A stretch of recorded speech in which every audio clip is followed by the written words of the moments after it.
الحمد لله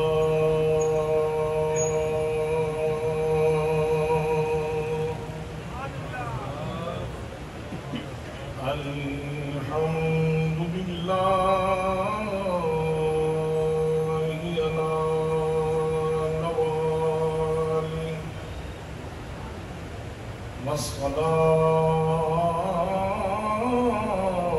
والصلاة والسلام على مظهر جماله وعلى أصحابه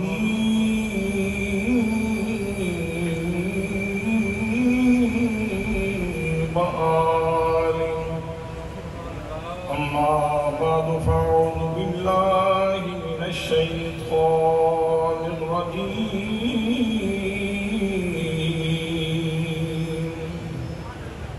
بسم الله الرحمن الرحيم.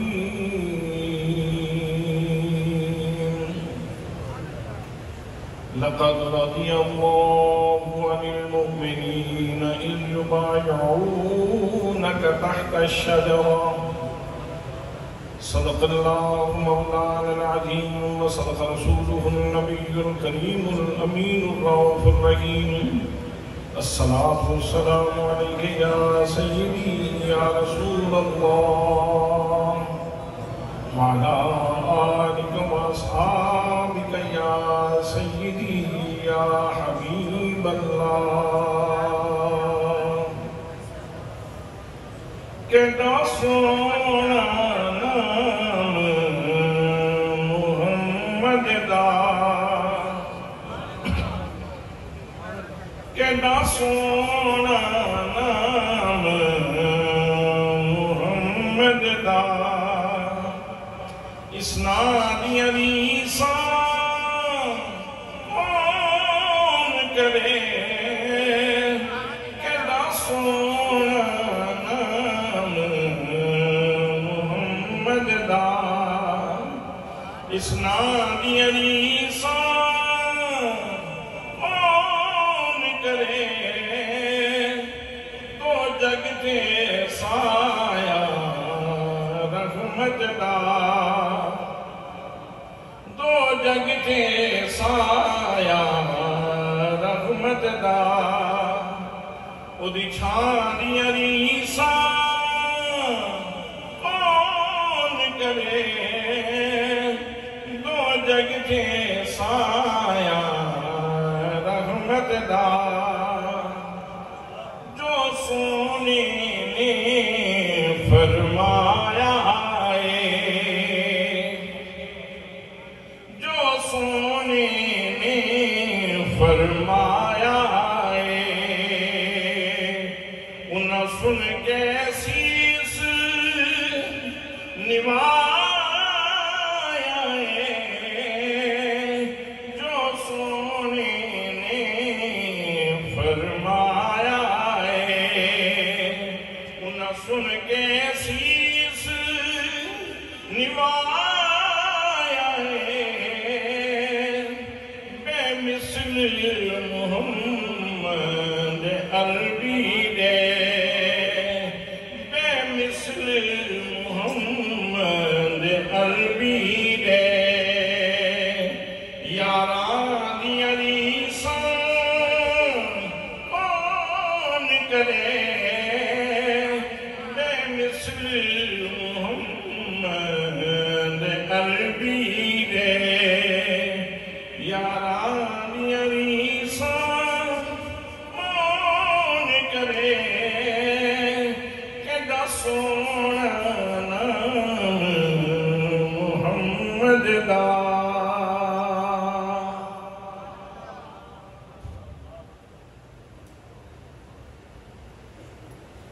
زینت العلماء استاذ العلماء استاذ الاساتذہ جناب حضرت علامہ مولانا احمد علی رضوی صاحب، خطیب اہل سنت، شہباز افق خطابت، جناب حضرت علامہ مولانا مفتی شہباز حسین چشتی صاحب، جناب حضرت علامہ مولانا محمد اسرد نورانی صاحب و دیگر مقتدر محتشم ذی وقار ذی احترام علماء کرام، معززین شہر، معززین علاقہ، برادران اسلام، برادران طریقت، برادران محبت، السلام علیکم ورحمۃ اللہ وبرکاتہ۔ آج کی یہ عظیم الشان کانفرنس خلیفہ سوم، داماد رسول جناب سیدنا حضرت عثمان غنی رضی اللہ تعالی عنہ آپ کی بارگاہ معلیٰ میں ارمغان عقیدت پیش کرنے کے لیے اور آپ کی نورانی زندگی سے نور کشید کر کے اپنی زندگیوں کو منور کرنے کے لیے انعقاد پذیر ہے۔ جلسہ بطور جلسہ کافی نہیں ہے، جلسہ برائے جلسہ کافی نہیں ہے، جلسے کی مقصدیت بھی ہونی چاہیے۔ آپ گھر سے تشریف لائے ہیں، آپ نے اپنا وقت دیا ہے، تو یہاں سے اپنی جھولیوں کو بھر کے ساتھ لے جائیں، علم کے موتی ساتھ لے جائیں، عقیدت کے موتی ساتھ لے جائیں، اور کم از کم ثواب کی دولت تو ساتھ ضرور لے جائیں۔ برادران اسلام، جناب سیدنا عثمان غنی رضی اللہ تعالیٰ عنہ آپ کی شخصیت کے حوالے سے گفتگو شروع کرنے سے پہلے تمہیداً میں آپ کی خدمت میں عرض کرنا چاہوں گا کہ کسی بھی سماج میں، کسی بھی معاشرے میں اور کسی بھی سوسائٹی میں تین طرح کے لوگ پائے جاتے ہیں۔ انہی کی قلت اور کثرت کے اعتبار سے اس معاشرے کا تعین ہوتا ہے کہ معاشرہ کس درجے کا ہے، سوسائٹی کس درجے کی ہے، سماج کس درجے کا ہے۔ حضرات، ایک قسم کے لوگ وہ ہوتے ہیں جو ہمیشہ اپنے حق کا مطالبہ کرتے ہیں، مجھے فلاں چیز نہیں ملی، مجھے فلاں چیز ملنی چاہیے تھی، مجھے فلاں چیز نہیں دی گئی، اور اپنے فرائض کی طرف متوجہ نہیں ہوتے، اپنے فرائض میں سستی کا مظاہرہ کرتے ہیں۔ تو جس سماج میں، جس سوسائٹی میں، جس معاشرے میں حق ماننے والے لوگ تو ہوں لیکن اپنے فرائض ادا کرنے والے لوگ نہ ہوں، تو ایسا معاشرہ گھٹیا معاشرہ ہوتا ہے، سطحی معاشرہ ہوتا ہے، اسے سطحی معاشرہ کہا جاتا ہے۔ اور دوسرے قسم کے لوگ وہ ہیں کہ جو اپنے فرائض ادا کرتے ہیں، اپنی ڈیوٹیاں ادا کرتے ہیں، اپنی ذمہ داریاں ادا کرتے ہیں، جو ان کے اوپر فریضہ عائد ہوتا ہے اس کو بحسن خوبی انجام دینے کی کوشش کرتے ہیں۔ تو جس سوسائٹی میں اس طرح کے لوگ زیادہ پائے جائیں وہ ایک معتدل معاشرہ کہلاتا ہے، درمیانی لیول کا معاشرہ۔ حضرات محترم، اور تیسرے قسم کے لوگ وہ ہوتے ہیں جو ایثار پیشہ ہوتے ہیں، جو قربانیاں دینے والے لوگ ہوتے ہیں، جو ہمیشہ دوسروں کا بھلا سوچتے ہیں، جو دوسروں کے لیے ایثار کرتے ہیں۔ جس معاشرے میں قربانیاں دینے والے لوگ ہوں اس معاشرے کو آئیڈیل معاشرہ کہا جاتا ہے، مثالی معاشرہ کہا جاتا ہے۔ حضرات محترم، میرے آقا کریم صلی اللہ تعالیٰ علیہ وسلم بھی انسانی معاشرت کو سنوارنے کے لیے تشریف لائے تھے۔ اگر آپ نبی مقدم صلی اللہ تعالیٰ علیہ وسلم نے جو نور بانٹا، جو ہدایت تقسیم کی، جو فیضان میرے آقا کریم صلی اللہ تعالیٰ علیہ وسلم نے عام کیا، اگر اس کو دیکھیں گے اور جو لوگ نبی کریم صلی اللہ تعالیٰ علیہ وسلم کی نگاہ کے فیض یافتہ ہیں ان کو دیکھیں گے تو پھر آپ کو پتا چلے گا کہ میرے آقا کریم صلی اللہ تعالیٰ علیہ وسلم نے کیسے لوگ تیار کیے۔ اگر سمجھ آ جائے تو سبحان اللہ کہیں۔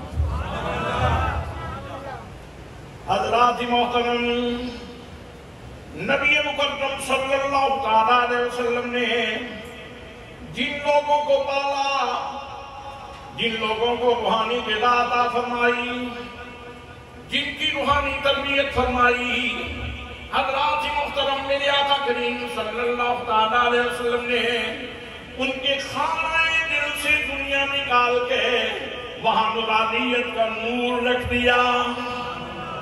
اللہ کی طلب رکھ دی، خدا بندے قدوس کی محبت رکھ دی، خدا بندے قدوس کے ساتھ والہانہ جذبات رکھ دیے۔ میرے آقا کریم صلی اللہ علیہ وسلم کی نگاہوں کے پالے ہوئے جس بندے کو بھی دیکھو گے، جناب صدیق اکبر رضی اللہ تعالیٰ عنہ کو دیکھو، جناب فاروق اعظم کو دیکھو، جناب عثمان غنی کو دیکھو، جناب علی مرتضیٰ کو دیکھو، یہ میرے آقا کے بلال کو دیکھو، جس کو بھی دیکھو گے تمہاری روح دیکھ کے نہال ہو جائے گی۔ حضرات محترم، جس ہستی کی یاد میں بیٹھے ہو، یہ ہستی تو وہ ہے جس کی پوری زندگی اللہ کی رضا میں گزری ہے، جس نے ہمیشہ قربانیاں دیتے ہوئے زندگی گزاری ہے۔ حضرات محترم، ذرا وہ وقت یاد کیجئے جب میرے آقا کریم صلی اللہ علیہ وسلم کی مسجد شریف اس کی توسیع کی ضرورت پڑ گئی، غلام زیادہ ہو گئے، نمازی زیادہ ہو گئے۔ میرے آقا کریم صلی اللہ علیہ وسلم نے ارشاد فرمایا میرے غلاموں، صحابہ کرام کون ہے جو مسجد کے لیے زمین خرید کر مسجد کی توسیع کر دے؟ جناب سیدنا عثمان غنی رضی اللہ تعالیٰ عنہ ہیں۔ آپ دوڑ کے نبی مقدم صلی اللہ علیہ وسلم کی اس آواز کے اوپر لبیک کہتے ہیں اور زمین خرید کے نبی مقدم صلی اللہ علیہ وسلم کی خدمت میں حاضر ہوتے ہیں اور آکے عرض کرتے ہیں میرے کریم، میں نے زمین مسجد کے لیے خرید لی ہے۔ کسی نے کیا خوبصورت بات کہی تھی، مجھے کچھ جنون نہیں ہے کہ جلاؤں آشیانہ، مجھے کچھ جنون نہیں ہے کہ جلاؤں آشیانہ، تیرا نام لے کے بے شک مجھے لوٹ لے زمانہ، تیرا نام لے کے بے شک مجھے لوٹ لے زمانہ۔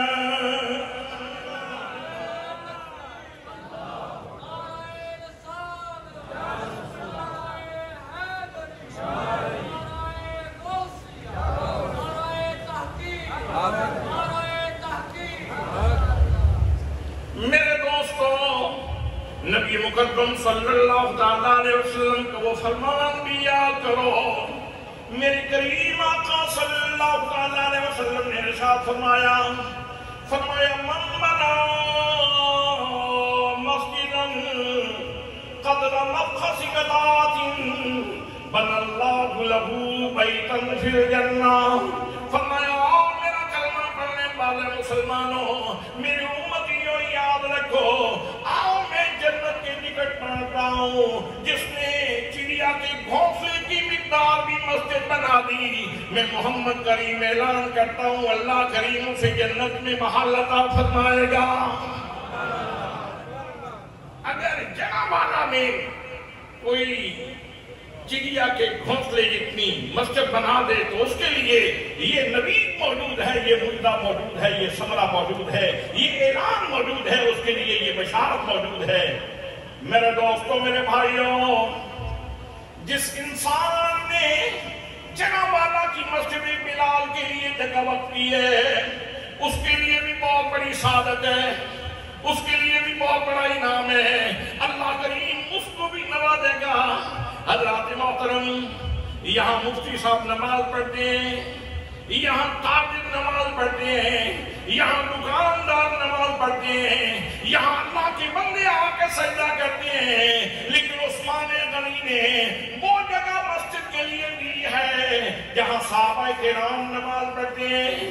جناب صدیق اکبر کے سجدے وہاں پہ، جناب فاروق کے سجدے وہاں پہ، جناب عثمان غنی کے سجدے بھی وہاں ہیں، حیدر کرار کے سجدے بھی وہاں ہیں، حسنین کریمین کے سجدے بھی وہاں ہیں، بلکہ ہر چیز سے بڑھ کے نبیوں کے امام کی نماز بھی وہیں پہ ہے۔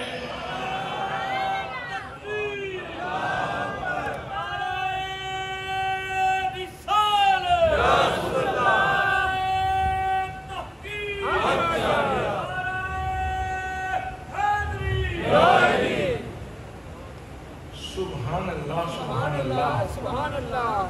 حضرات کیسا مزاج بدل دیا میرے آقا کریم صلی اللہ تعالیٰ علیہ وسلم نے سماج کا. لوگوں میں ایثار کا ملکہ پیدا کر دیا. جناب عثمان غنی رضی اللہ تعالیٰ عنہ کو تو اللہ کریم نے پہلے بھی استغنا بخشا تھا، اور جب نور نبوت نصیب ہوا، جب فیضان نبوت نصیب ہوا تو یہ روشنی اور کئی گنا بڑھ گئی. کئی گنا یہ روشنی بڑھ گئی، کئی گنا یہ نور بڑھ گیا. حضرات وہ وقت بھی یاد کیجئے جب مدینہ طیبہ سے میرے آقا کریم صلی اللہ تعالیٰ علیہ وسلم مکہ المکرمہ سے ہجرت کر کے مدینے میں تشریف لائے. یثرب تھا بیماریوں کا گھر. میرے آقا کریم صلی اللہ تعالیٰ علیہ وسلم نے یثرب کی فضاؤں میں سانس لیے تو فضائیں مہکا دیں. فضائیں مہک گئیں خوشبوئے رسول سے، حضور کی سانسوں کی خوشبو سے فضا مہک گئی. اور جب قدم رکھا اس زمین کے اوپر تو زمین کا خمیر بدل کے رکھ دیا.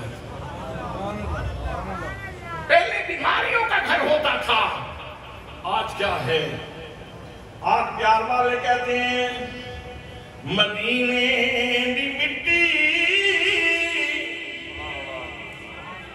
مدینے دی مٹی اے ہر شے میٹھی، انہاں کو تو کچھ ورگے جنا وجہ کے دکھی. اگر آپ میرے ساتھ مل کے پڑھ رہے تو کیسا رہے گا؟ جی سبحان اللہ سبحان اللہ. پڑھیں گے میرے ساتھ؟ مدینے دی مٹی. اچھا یہ نا میرے ہاتھ میں اب کوئی چیز نہ ہے، میرا تسلسل ملتا ہے، آپ نے جو رکھنا ہے رکھ کے چلے جائیں. مدینے دی مٹی اے ہر شے میٹھی، انہاں کو تو کچھ ورگے جنا وجہ کے دکھی. آقا کریم صلی اللہ تعالیٰ علیہ وسلم نے ہجرت فرمائی مدینے کو چمکانے کے لیے، یثرب کو تابہ طیبہ بنانے کے لیے. حضور نبی کریم صلی اللہ تعالیٰ علیہ وسلم تشریف لائے تو ابتدا میں یہاں ایک ہی کنواں تھا. وہ روما نامی یہودی تھا، اس کے قبضے میں تھا. اور مسلمان جب پانی لینے کے لیے جاتے تو بڑے مہنگے داموں میں پانی فروخت کیا کرتا. میرے آقا کریم صلی اللہ تعالیٰ علیہ وسلم نے ارشاد فرمایا صحابہ کرام کون ہے جو اس کنویں کو خرید کے اللہ کے لیے وقف کرے؟ کس کے لیے بھائی؟ کس کے لیے؟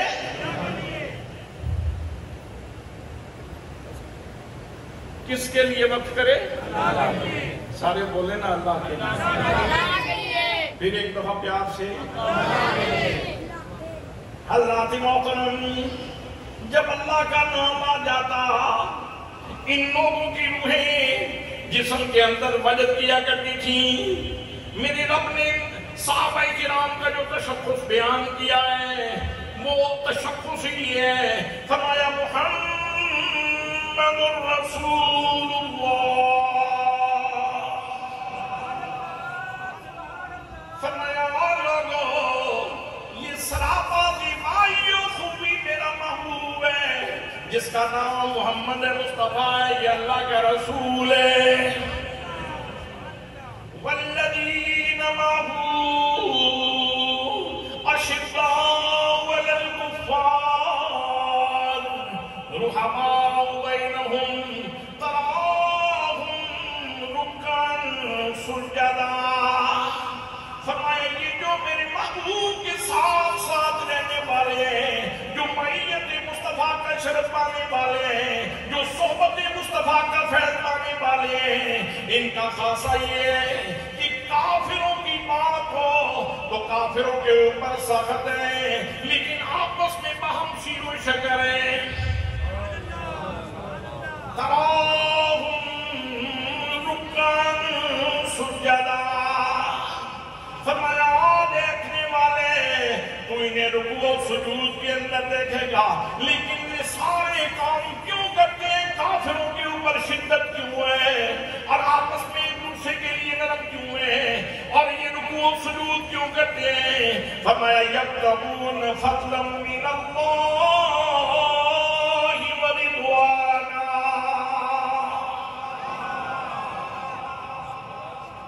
ان کی زندگی کی پرکار ہمیشہ رضائے الہی کے ارد گرد گھومتی ہے۔ ان کی زندگی کی پرکار کا جو بنیادی نقطہ ہے، مرکزی نقطہ ہے، وہ اللہ کی رضا ہے، اللہ کی خوشنودی ہے۔ ان کی زندگی کا دائرہ وہ اللہ کی رضا کے ارد گرد ہے، ہمیشہ اللہ کی رضا کے تعلق رہتے ہیں۔ تو کریم آقا صلی اللہ تعالیٰ علیہ وسلم نے فرمایا کون ہے جو یہ کنواں خرید کے اللہ کے لیے وقف کر دے؟ تو جناب عثمان غنی رضی اللہ تعالیٰ عنہ اپنے عمل سے کہہ رہے تھے مجھے کچھ جنون نہیں ہے کہ جلاؤں آشیانہ، مجھے کچھ جنون نہیں ہے کہ جلاؤں آشیانہ، تیرا نام لے کے بے شک مجھے لوٹ لے زمانہ، تیرا نام لے کے بے شک مجھے لوٹ لے زمانہ، تیرا نام لے کے بے شک مجھے لوٹ لے زمانہ، مجھے لوٹ لے زمانہ۔ نعرہ تکبیر، نعرہ رسالت، نعرہ حیدری، علماء اہل سنت۔ اور ایسا کیوں نہ ہوتا؟ ایسا کیوں نہ ہوتا؟ اللہ نے اپنے محبوب سے ارشاد فرمایا، میرے محبوب اللہ کریم ارشاد فرماتا ہے، فرمایا قل ان صلاتی ونسکی ومحیای ومماتی للہ رب العالمین۔ میرے شیریں لہجے والے محبوب، میرے صادق القول محبوب، میرے واللیل کی زلفوں والے محبوب، میرے طٰہٰ کی تاج والے محبوب، میرے محبوب تم کہہ دو، اس لیے کہ تم ہو معلم اور یہ تیرے دائیں بائیں بیٹھنے والے ہیں متعلم، تم ہو چشمہ فیض، یہ ہے پیاسے، محبوب ان کو سیراب کر دو، ان کو سیراب کر دو، ان کے دلوں کے کاسے بھر دو نور سے، اللہ کی رضا سے اور اللہ کریم کی خوشنودی سے۔ فرمایا محبوب تم کہہ دو قل ان صلاتی، بے شک میری نماز، سبحان اللہ، بے شک میری نماز، ونسکی میری قربانی، ومحیای اور میری زندگی کا لمحہ لمحہ، ومماتی اور میری موت، للہ رب العالمین، یہ سب کچھ اللہ کے لیے ہے، یہ سب کچھ اللہ کے لیے ہے۔ حضرات فیض لٹانے والے نے جس نقطے کے اوپر ہمیشہ فوکس کیا ہے وہ یہ ہے کہ صحابہ کرام کے دلوں میں یہ بات ڈال دی ہے کہ ہمیشہ اللہ کی رضا کی طلب میں رہنا ہے۔ سبحان اللہ، نہ نام ہے، نہ نمود ہے، نہ نمائش ہے، نہ بڑے نام کی ضرورت ہے، نہ کوئی زیادہ تشہیر کی ضرورت ہے، بس ایک ہی بات ہے، مجھے کچھ جنون نہیں ہے کہ جلاؤں آشیانہ، مجھے کچھ جنون نہیں ہے کہ جلاؤں آشیانہ، تیرا نام لے کے بے شک مجھے لوٹ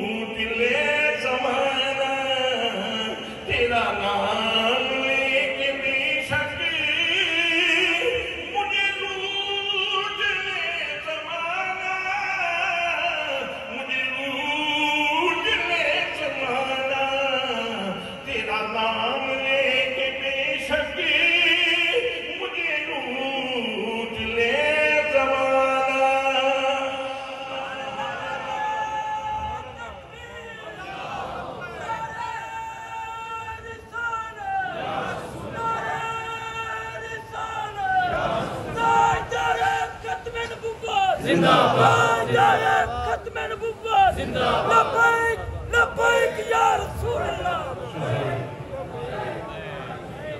جناب سیدنا عثمان غنی رضی اللہ تعالیٰ عنہ نے یہ معجزہ سنا، یہ بشارت سنی، توجہ ہے، یہ معجزہ سنا، جنت ملے گی، اللہ کی رضا ملے گی۔ حضرات یاد رکھنا، اللہ کے بندوں کے نزدیک جنت صرف گنوں کا نام نہیں ہے، جنت صرف غلمان کا نام نہیں ہے، جنت صرف نہروں کا نام نہیں ہے، جنت صرف مرغداروں کا نام نہیں ہے، جنت صرف گلزاروں کا نام نہیں ہے، جنت صرف وہاں کے دودھ کی نہر اور وہاں کے شراب طہور کی نہر کا نام نہیں ہے۔ جنت جنت اس لیے ہے کہ وہاں دو نعمتیں حاصل ہوتی ہیں، ایک اللہ کا دیدار اور دوسرا محمد مصطفیٰ کا دیدار۔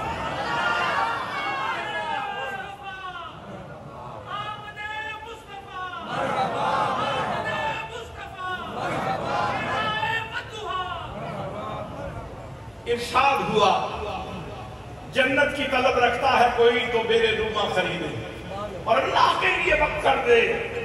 جناب عثمان غنی چپکے سے اٹھے، جا کے اس سے مذاکرات کیے، حضرات کنواں خریدا، ایک روایت میں 20,000 دینار سے اور ایک روایت میں 40,000 دینار سے کنواں خریدا۔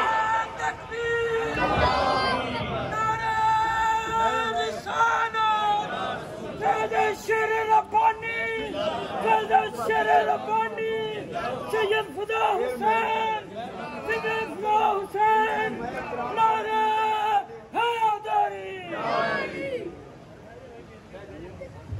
بابا گرامی تشریف رکھیں، بیٹھ جاؤ بھائی، بیٹھ جاؤ بیٹھ جاؤ، بہت شکریہ۔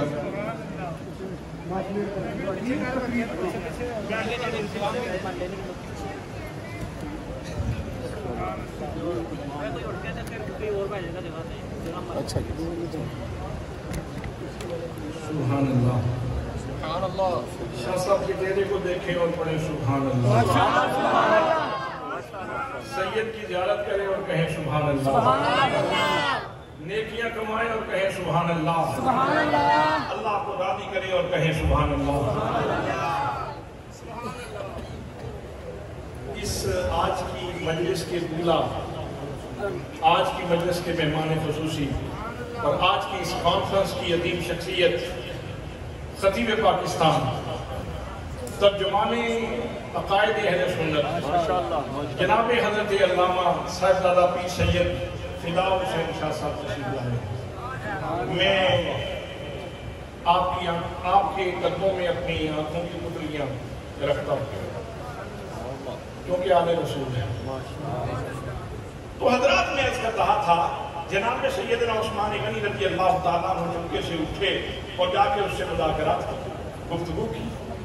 20,000 دینار سے یا 40,000 دینار سے کنواں خریدا، آدھا خرید لیا، اس نے سارا تو نہ دیا تو آدھا دے دیا اور کہا کہ ایک دن تیری باری ایک دن میری باری۔ خیال یہ تھا کہ مارکیٹنگ کا اصول یہ ہے کہ جب کمپٹیشن آتا ہے تو قیمت بڑھ جاتا ہے، قیمت بڑھ جاتی ہے، تو ایک دن میری باری ہوگی، دوسرے دن عثمان کی باری ہوگی، تو ریٹ بڑھتا رہے گا اور اس طرح کمپٹیشن سے زیادہ نفع اٹھاؤں گا۔ یہودی کا خیال یہ تھا، لیکن اس کی حیرت کی انتہا نہ رہی۔ جب سیدنا عثمان غنی کی باری آئی تو فرمایا، میرے آقا کریم صلی اللہ علیہ وسلم کی خدمت میں عرض کی، میرے کریم آپ نے فرمایا نا اللہ کے لیے، تو میں نے اللہ کے لیے وقف کر دیا۔ سبحان اللہ سبحان اللہ۔ جب میرا دن ہو تو بے شک سارے لوگ فری میں پانی لے جائیں گے۔ ماشاءاللہ۔ کس کے لیے؟ اللہ کے لیے۔ بولیں تو صحیح، اللہ کے لیے، اللہ کے لیے۔ اس لیے کہ مصطفیٰ کریم صلی اللہ علیہ وسلم نے دل کی اتھاہ گہرائیوں میں اللہ کا پیار اتار دیا تھا۔ حضرات محترم، اب لوگ 2 دنوں کا پانی بھر لیتے ہیں اور ہندو کی مارکیٹ مندی پڑ گئی۔ اب وہ کہنے لگا کہ آپ نے پانی کریں، اس مصیبت سے میری جان چھڑوائیں، آپ باقی کنواں بھی لے جائیں۔ جناب سیدنا عثمان غنی نے پورا بیر روما خرید کے 2-4 ٹکوں کے نہیں، حضرات محترم 40,000 دینار جناب عثمان غنی نے پیش کیا اللہ کے راستے. سبحان اللہ. یہاں ایک بات اور بھی عرض کر دوں. پانی ہے کیا؟ پانی کی حیثیت کیا ہے؟ آئیے قرآن مقدس اٹھائیے. اللہ کریم ارشاد فرماتا ہے، فرمایا وَجَعَلْنَا مِنَ الْمَاءِ كُلَّ شَيْءٍ حَيٍّ. فرمایا لوگو پانی کی قدر کرو، یہ اتنی بڑی نعمت ہے کہ میں نے ہر چیز کی زندگی کی ڈوری پانی کے ساتھ باندھ رکھی ہے. پانی زندگی کی بنیادی اکائی ہے. تو پھر مجھے کہنے دیجیے، جب عثمان غنی رضی اللہ تعالیٰ کو پانی بانٹ رہے تھے تو پھر مجھے یوں کہنے دیجیے کہ عثمان مدینے میں زندگی بانٹ رہا تھا. عثمان غنی مدینے میں زندگی بانٹ رہے تھے. یہ وہ عثمان غنی ہے جس کی تربیت میرے مصطفیٰ نے کی. سبحان اللہ. ماشاءاللہ. ان کا ہندیہ یہ ہے، مجھے کچھ جنون نہیں ہے کہ جلاؤں آشیانہ. مجھے کچھ جنون نہیں ہے کہ جلاؤں آشیانہ. تیرا نام لے کے بے شک مجھے لوٹ لے زمانہ. تیرا نام لے کے بے شک مجھے لوٹ لے زمانہ. سبحان اللہ. سبحان اللہ. ماشاءاللہ. حضرات یہ وہ سیدنا عثمان غنی رضی اللہ تعالیٰ عنہ ہیں جن کی روح کی پاتال میں اللہ کا پیار اترا ہوا ہے اور محمد مصطفیٰ کا پیار اترا ہوا ہے. صلی اللہ علیہ وسلم. خرچ کرتے ہیں اور خرچ کرنے کے انداز کیسے کیسے ہیں. نبی مقدم صلی اللہ تعالیٰ علیہ وسلم کی خدمت میں حاضر ہوئے، آ کے عرض کی، میرے کریم مہربانی فرمائیں، میرے غریب خانے کو رونق بخشیں. جناب سیدنا عثمان غنی رضی اللہ تعالیٰ عنہ عرض کرتے ہیں کریم تشریف لائیں اور جتنے صحابہ ساتھ ہیں ان کو بھی ساتھ لے آئیں. حضرات محترم نبی مقدم صلی اللہ علیہ وسلم جناب عثمان غنی کے گھر کی طرف جا رہے ہیں. جناب عثمان غنی دھیرے دھیرے پیچھے چلتے جا رہے ہیں، دھیرے دھیرے پیچھے چلتے جا رہے ہیں. جب گھر میں پہنچے نبی مقدم صلی اللہ علیہ وسلم کی ضیافت کی. میرے آقا نے پوچھ لیا، یہ کسی صحابی نے پوچھ لیا، عثمان پیچھے پیچھے کیوں چل رہے تھے؟ تو جناب عثمان غنی رضی اللہ تعالیٰ عنہ نے جواب دیا، عرض کی میرے کریم میں چاہتا یہ تھا کہ آج اپنے کاشانہ مبارک سے عثمان کے گھر تک جتنے قدم آپ اٹھائیں گے یہ غلام ایک ایک قدم کے اوپر ایک غلام آزاد کرے گا. اللہ اکبر. یا رسول اللہ. حق جان.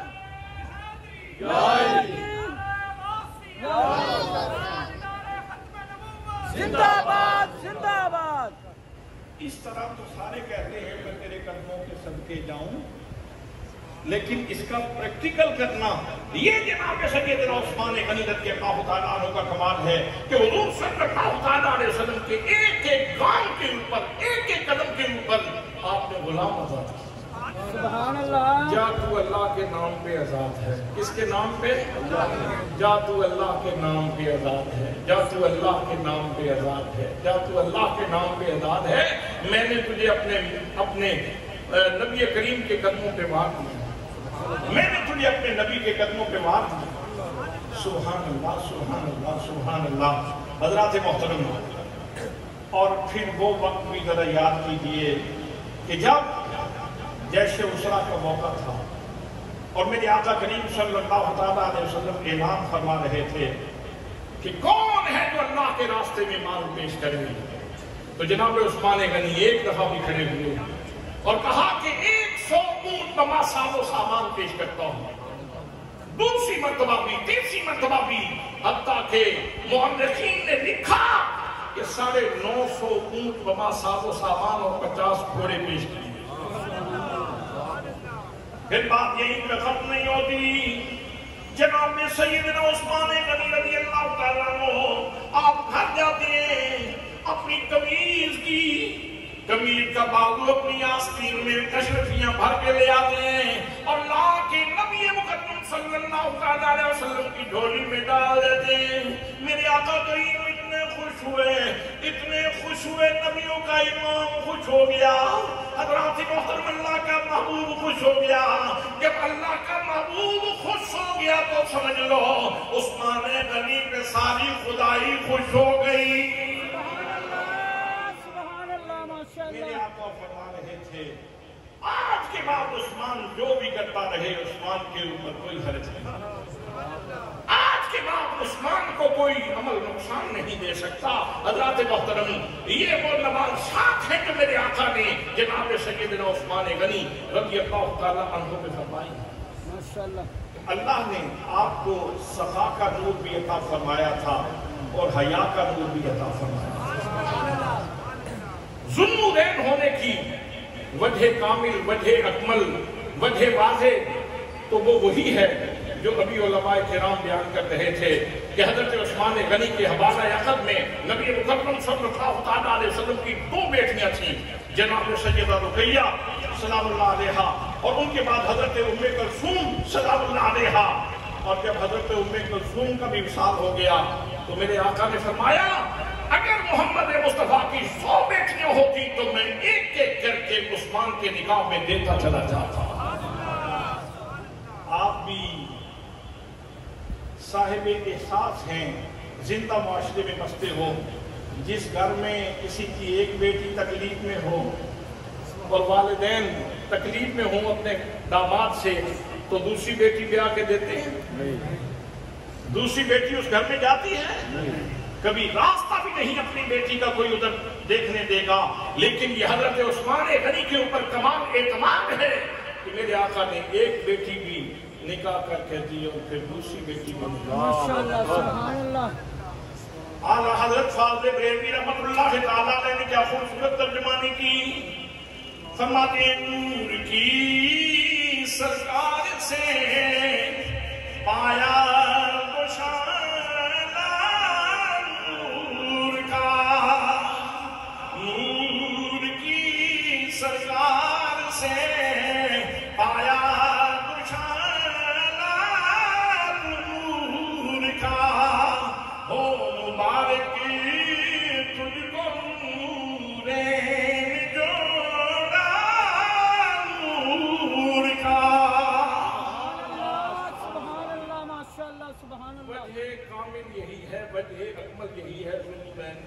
کوئی التباس نہیں, کوئی اشتباہ نہیں, کوئی اختلاف نہیں, کوئی جھگڑا نہیں. لیکن علماء نے یہ کہا کہ عثمان غنی وہ مقدر والی ہستی ہے کہ جن کو اللہ کریم نے بہت ساری سعادتوں کا جوڑا عطا فرمایا. حیا کا سخا کا نور بھی عطا فرمایا اور حیا کا نور بھی عطا فرمایا. حضرات محترم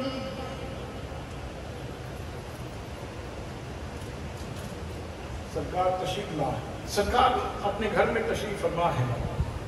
صدیق اکبر تشریف لاتے ہیں, آپ کی پنڈی ننگی ہے, بے تکلف تشریف فرما رہے ہیں.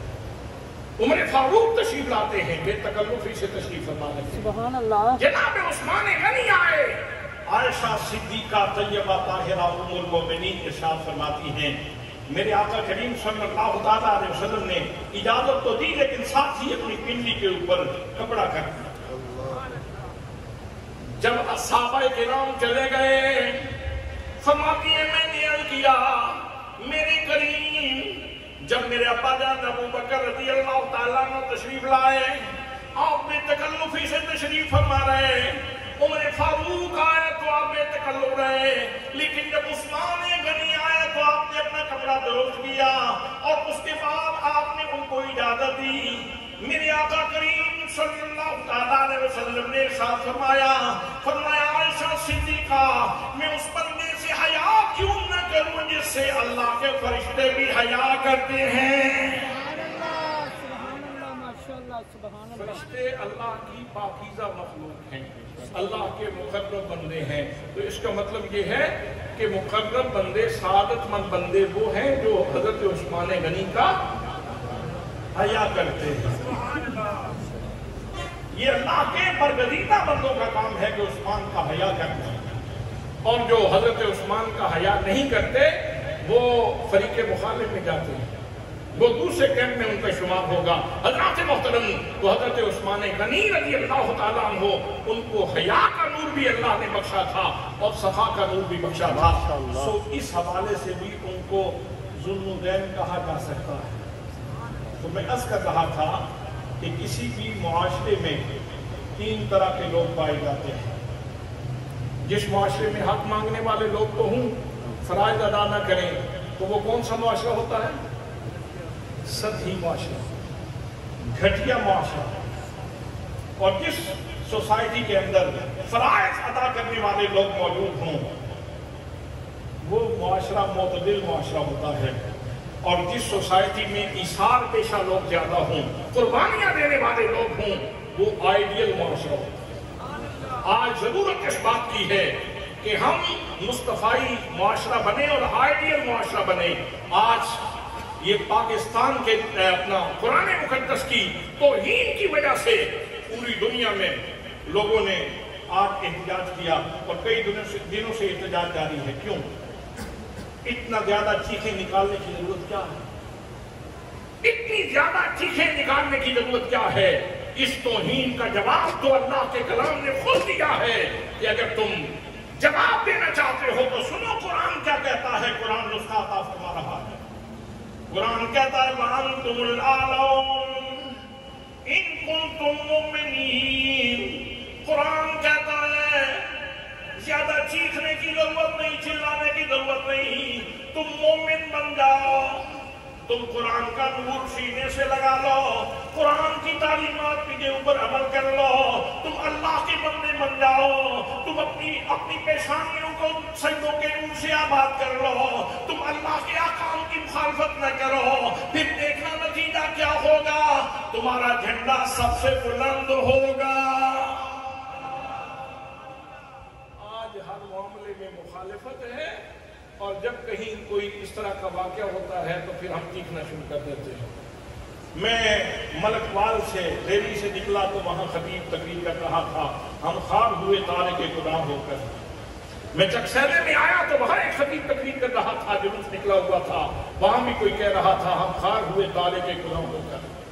میں آگے میانی میں آیا تو وہاں بھی کوئی کہہ رہا تھا ہم خوار ہوئے تارے کے گناہ ہو کر۔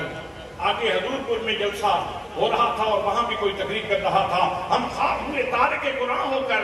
حضرات محترم، صبح و شام ان اشعار کے پڑھنے سے کیا فائدہ ہوگا؟